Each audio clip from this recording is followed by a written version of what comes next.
Good morning and welcome to Fox 33 News Good Day.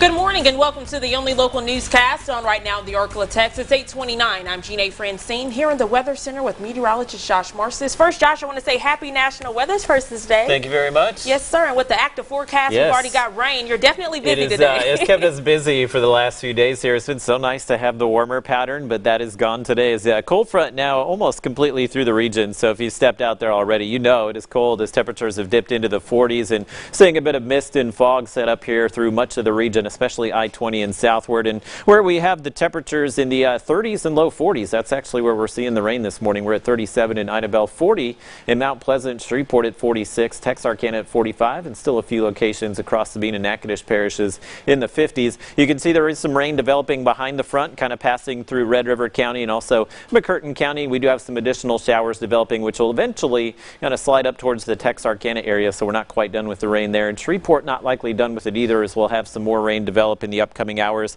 May even see a few thunderstorms late this morning through the early afternoon. So that's the reason the Storm Prediction Center has a few of our parishes in Louisiana south of I-20 in that marginal risk outlook, meaning maybe one or two of these storms could bring some high wind gusts, but temperatures are actually a little bit colder than I think was forecast earlier today by some of the forecast models. So I think that may help to limit the severe weather threat, which is actually higher but off to the east of the region. But I'll have a breakdown as far as what we can expect with some additional rain popping up and one more final push of rain tonight with the cold temperatures could change into some sleet and maybe even a few snow flurries tomorrow morning. I'll have the latest on that coming up in just a little bit. Jeanne?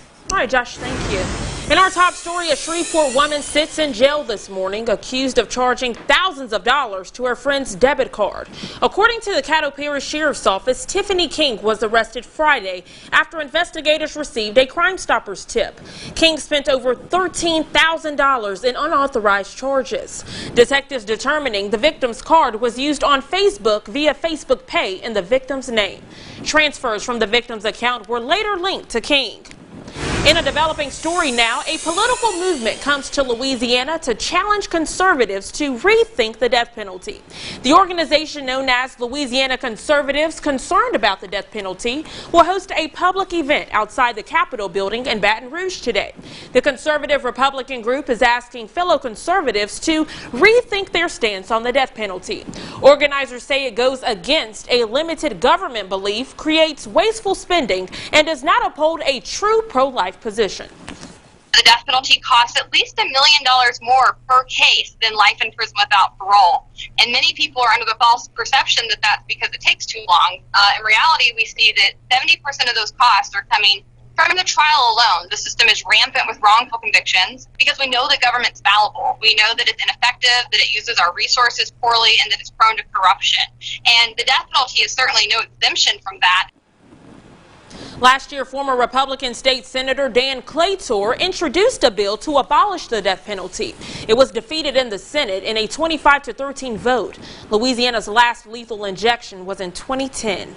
Turning to Fox Money now, Shreveport's mayor is creating a new position to fix the city's finances. At next Tuesday's council meeting, Mayor Adrian Perkins is expected to introduce legislation to create a chief financial officer position. According to the city of Shreveport, Perkins will appoint Sharika Phillips-Jones as the city's first CFO. She's the current chief administrative officer. Perkins will also nominate former U.S. Marshal Henry Whitehorn to serve as CAO. We inherited an operating budget of -$1+ million, but in addition to that, there was no financial plans in place to get to a healthy spot. So last year, it took innovation and a lot of hard work to climb out of that hole that we were in, and so it's just multiple things throughout the year that I said, hey, we need somebody on this constantly. You don't need the person helping with administrative work, operations work, having to do finances and work with the finance department. The creation of the CFO position still needs final approval from City Council. On a somber note this morning, local broadcasting legend Bob Griffin has passed away at the age of 85. A pioneer in Shreveport television, the Fort Smith, Arkansas native started his career in 1961. During his early years, Griffin covered both sports and weather and hosted the children's television show Bob and His Buddies. At the height of his career, he concentrated solely on sports and while doing so touched so many lives. His funeral is Friday at 2 p.m. at Emmanuel Baptist Church in Shreveport. It will be open to the public. Turning now to Fox Health this morning, a new deadly drug is found in Louisiana for the first time. Officials say the drug is so powerful, just touching it could kill you. Britt LaFaso shares what you need to know about gray death. The public recognizes a lot of the drugs that we deal with. This is a new one. Gray death is heroin that's been cut with fentanyl, according to the St. Mary Parish Sheriff's Office, and it is deadly. Be aware of the color.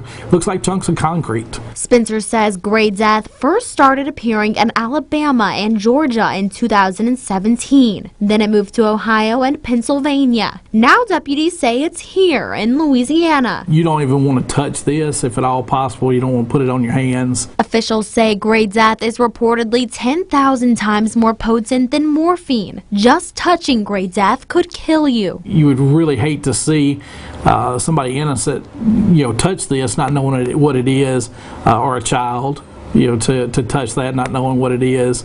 So we just definitely wanted to educate the public so that they know that, hey, this is a new thing. Britt LaFaso reporting there. The first sample of gray death in Louisiana was recently recovered from suspects in the Lake Charles area who were traveling through St. Mary Parish. The Caddo Parish Sheriff's Office says as of now there are no documented cases of gray death in the area, but agents say powder fentanyl is in the area and is just as dangerous. In Arkansas now, health officials say 36 people have now died as a result of flu virus. That's up from 33 last week. The state says over 2,800 flu cases were reported this week. Schools in 23 districts are now closed briefly because of this virus. In southwest Arkansas, Lafayette County has seen a 10 to 15% increase in student absentees.